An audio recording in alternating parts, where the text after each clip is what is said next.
ডুগলি কৃষি মহকুমার অন্তর্গত আমতলী এলাকার বিবেকনগরে অবস্থিত রামকৃষ্ণ মিশনের জমিতে প্রকল্পটিতে অত্যাধুনিক প্রযুক্তি ব্যবহার করা হয়েছে। এর ফলে অয়েল পাম্প চাষ করে এক নতুন দৃষ্টান্ত স্থাপন করা হয়েছে। প্রায় 6 হেক্টর জমিতে এই বাগান গড়ে তোলা হয়েছে, যেখানে অয়েল পাম্পের পাশাপাশি অন্তর্বর্তী ফসল হিসেবে গ্ল্যাডিওলাস, লঙ্কা সহ নানা জাতের সবজি চাষ করা হচ্ছে।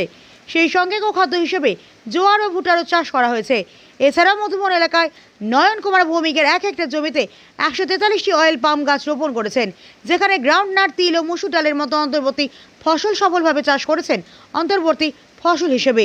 এই প্রকল্পের অন্যতম বৈশিষ্ট্য হলো হাইটেক ফার্টিগেশন পদ্ধতি, যেখানে ড্রিপ সেচের মাধ্যমে স্বয়ংক্রিয়ভাবে সার প্রয়োগ করা হচ্ছে। রাজ্যে এই প্রথম এমন উন্নত প্রযুক্তির ব্যবহার নজর কেড়েছে কৃষি মহলে।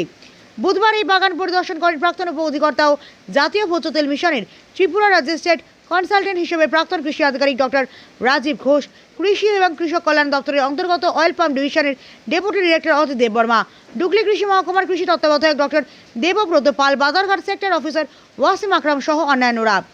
এদিন উপস্থিত আধিকারিকরা সুনীল মহারাজের হাতে বিভিন্ন গ্রীষ্মকালীন ও বর্ষাকালীন সবজির বীজের প্যাকেট তুলে দেন, যাতে অন্তর্বর্তী সবজি চাষ আরও প্রসার লাভ করে।